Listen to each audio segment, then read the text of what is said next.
Olá pessoal, sejam bem-vindos ao canal Doutor Franquia. Hoje nós vamos ao segundo episódio sobre aquela série de 10 episódios dos 10 maiores problemas que acometem as franquias brasileiras. No episódio passado nós falamos sobre os problemas no processo de expansão de uma marca e como isso pode fazer com que a marca possa inclusive ir à bancarrota. E hoje nós vamos falar sobre as mentiras que alguns franqueadores contam aos seus candidatos à franquia simplesmente para vender e qual é a consequência dessa mentira quando ela é descoberta já na relação contratual.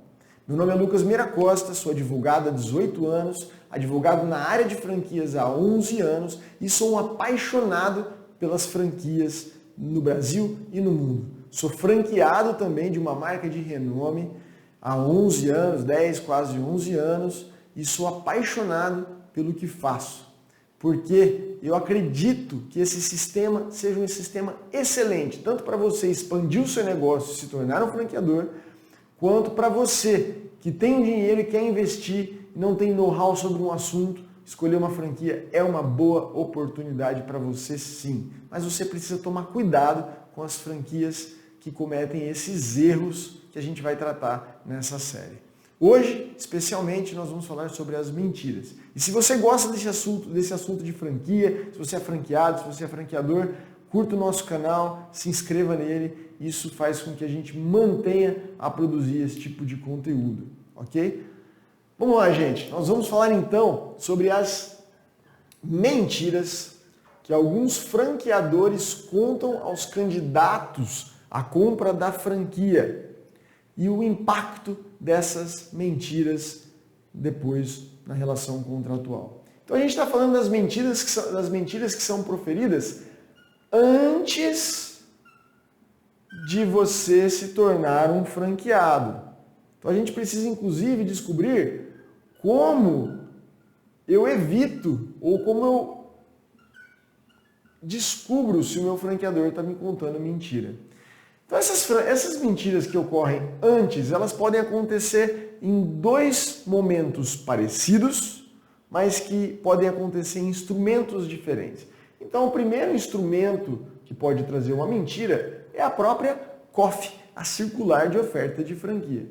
E o segundo documento, que na verdade não é um documento, mas o segundo momento de mentira são nas tratativas. Como assim? Recebi a COF, tratativas. Recebi a COF, está tudo ok com a minha COF, já passei para o meu advogado analisar essa circular de oferta, está tudo ok, mas na negociação ele também me fala algumas coisas que é só para eu comprar a franquia e isso também não é verdade. A gente vai entender que as mentiras proferidas antes, elas podem gerar a nulidade ou a anulabilidade do seu contrato ou, em último caso, a rescisão do seu contrato. Vamos entender o porquê disso agora. Vamos lá. Primeira questão, franqueadores mentem? Gente, eu preciso deixar claro para vocês que estão acompanhando esse canal que existem excelentes franquias no Brasil. As franquias sérias e boas, elas não mentem. Elas vão te dar uma circular de oferta de franquia com toda a relação de quem realmente está ativo no momento, quem realmente saiu da franquia, com os telefones verdadeiros das pessoas que saíram da franquia. Olha só onde eu tô falando, o que eu estou dizendo, porque você precisa fazer a interpretação inversa. Existem franqueadoras que mentem, inclusive os telefones das pessoas que saíram, que é para você não conseguir ter contato.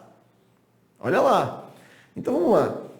Mas existem franqueadoras boas e sérias. Geralmente essas franquias são um pouco mais caras, sim. Não posso dizer o inverso para você. Geralmente elas são um pouquinho mais caras. Existem franquias baratas que trabalham seriamente? Existem também. Eu conheço muitas franquias, lembrando que eu já trabalhei com muitas franquias, muitos franqueados, porque o nosso foco no escritório é franqueado, apesar que a gente também formata novas franquias, nosso foco sempre foi o atendimento a franqueados. Então, conheço sim muitas franquias boas, franquia das quais os franqueados não querem sair e contratam o nosso escritório porque eles não querem a rescisão. Então isso acontece sim. Geralmente elas são mais caras, mas existem franquias baratas que são boas também. Mas elas mentem? mentem. Muitas franquias, as ruins, elas mentem só para você comprar a franquia. E depois que você descobre que é uma mentira, e aí? O que você faz? Bom, então eu vou te dar uma notícia boa. Se a mentira foi um fator de convencimento para você comprar a sua franquia, essa mentira na COF ou na tratativa, ela é causa de anulabilidade ou de nulidade do seu contrato. Ok? Vamos falar disso agora então. Vamos lá. Um exemplo de mentira que pode vir na COF. Um exemplo, vou dar alguns exemplos, não vou exaurir todos os exemplos, mas vou falar alguns exemplos que podem acontecer. Então, o primeiro exemplo é referente, por exemplo, às questões judiciais. A COF, obrigatoriamente, esqueci, deixei o I para depois. A COF, obrigatoriamente, ela precisa falar, demonstrar os problemas judiciais que aquela marca tem. Esses problemas judiciais, gente, não são os problemas corriqueiros, por exemplo, uma revisão de contrato entre franqueado e franqueador, não é isso que a lei tenta preservar. São problemas como, por exemplo, falência, execuções que podem acometer a saúde financeira da franqueadora, problemas referentes à marca. Você imagina você comprar uma franquia,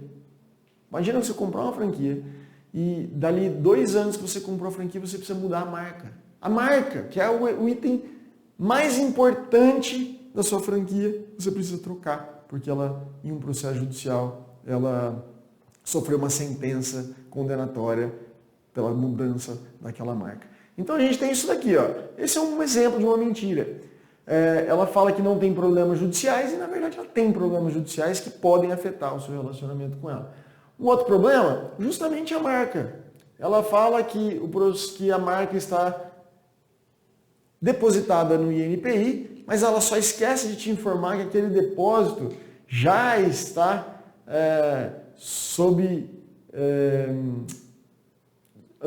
debaixo de uma briga judicial, né, tentando trazer para um termo mais fácil, já está sendo objeto de uma briga judicial, porque a marca ela não detém todos os direitos, existe alguém maior, muito maior do que ela, querendo brigar por aquela marca.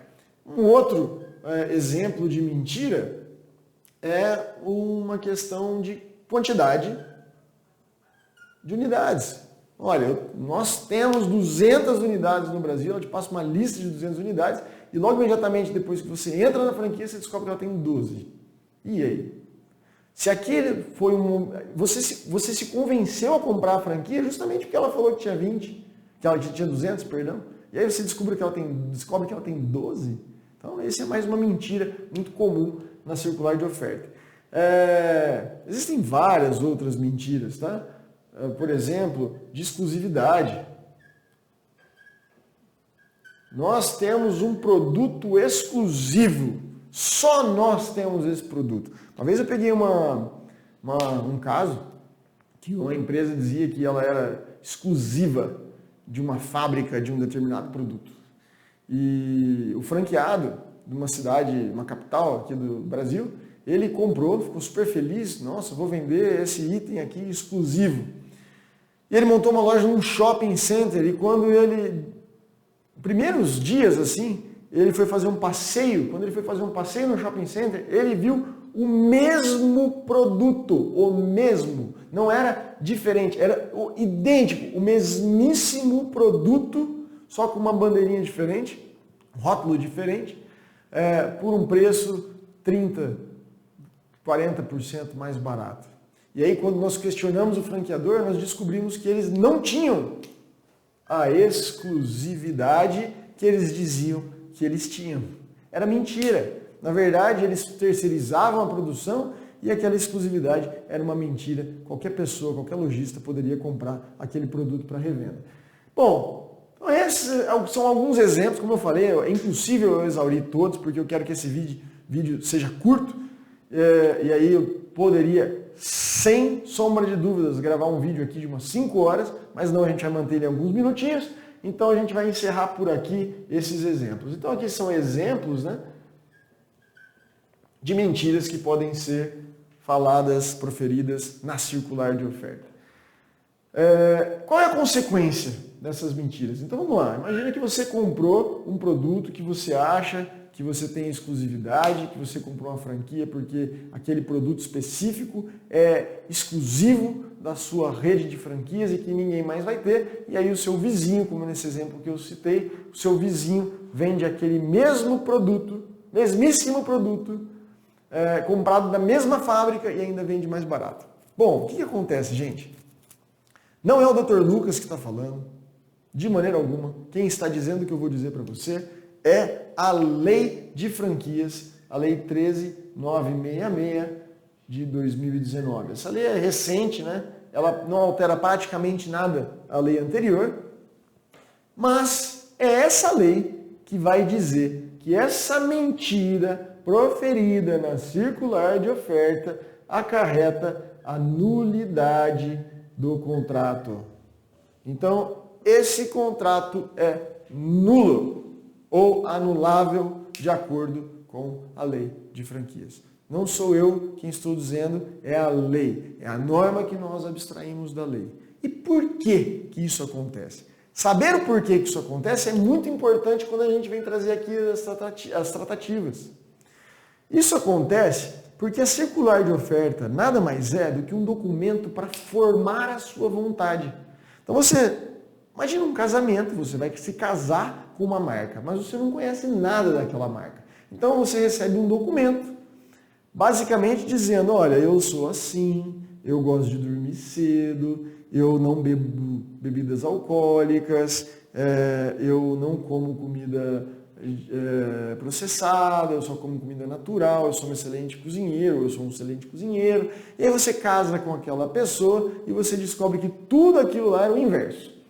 Só come comida processada, quase falei uma marca, só come comida processada, só come fast food, só bebe o dia inteiro, não gosta de trabalhar. E aí, seu casamento é nulo, entendeu? Por que seu casamento é nulo? Porque você tem um erro, um defeito no negócio que você fez com aquela pessoa, porque você tem um erro essencial sobre aquela pessoa. E é mais ou menos essa a ideia, trazendo lá da relação civil interpessoal, trazendo aqui para o mundo empresarial, é mais ou menos essa analogia, essa função social da circular de oferta, formar a sua vontade. E quando eu minto para você, para te vender alguma coisa, eu venho ferir, eu venho macular a sua formação de vontade e ela acaba ficando eivada, viciada por um erro e, portanto, nulidade ou anulabilidade, e é justamente isso que essa lei veio retratar, ok? Quando isso acontece nas tratativas, então vamos lá, não foi a circular de oferta que me passou, estou vendo minutos aqui, não foi a circular de oferta que me passou uma mentira, não, foi o próprio vendedor da franquia. Ele disse para mim, a coffee estava tudo certinha, mas ele falou para mim que ia me ajudar a buscar o ponto, que inclusive ele ia até a minha cidade. Eu vou até aí, eu vou procurar um ponto para você e eu vou recrutar funcionário junto com você. E aí na hora que você compra a sua franquia, isso não acontece. E aí? Gente, o meu entendimento é que as tratativas e a coffee, ambas são respaldadas pela mesmíssima lei, pela mesmíssima norma abstraída dessa lei. Essa é a minha concepção. Por quê? Porque eu vou lá na fundamentação. Por que existe a COF? Para formar a vontade. Por que tem as negociações? Também para formar a vontade. Então, se isso é um fator de convencimento, ele entra aqui na mesma lei. Mas existem tribunais que entendem que somente a COF tem essa nulidade ou anulabilidade objetivada pela lei e as tratativas não. Quando o tribunal interpreta assim, e agora, que significa que eu estou desamparado? De maneira alguma, porque o Código Civil também te protege nesse aspecto das tratativas falsas, em vários aspectos, desde a formação de vontade como defeito no negócio jurídico, também com relação à boa-fé objetiva, que inclusive a COF está muito bem conciliada com esse conceito da boa-fé objetiva. Ou seja, se tem mentira aqui, é um contrassenso à boa-fé objetiva contratual e, portanto, o que eu diria como uma brincadeira, uma má-fé objetiva. E a mesma coisa acontece aqui. Então a gente tem nas tratativas. Eu entendo que as tratativas também estão amparadas pela mesma lei, mesmo que as mentiras não estejam na COF, porque a fundamentação, a natureza jurídica é igual. Mas se o tribunal não entender assim, não tem problema. As tratativas também acarretarão a nulidade ou anulabilidade do negócio, porque elas geram um defeito no negócio jurídico, ou então ela simplesmente rompe com o conceito, com o princípio normativo da boa-fé objetiva do contrato e da função social do contrato. Então, na verdade, a gente alia esses 3 pontos e você tem a nulidade, a anulabilidade ou, em último caso, a simples rescisão por culpa exclusiva da pessoa que mentiu e induziu ao erro. Ok, gente? Então, assim, essa é uma explicação de 15 minutos, eu gostaria que ficasse em 10. Eu prometo que nos próximos vídeos vou tentar diminuir esses vídeos para que você compreenda que no sistema de franquia do Brasil, infelizmente, nós precisamos ter cuidado.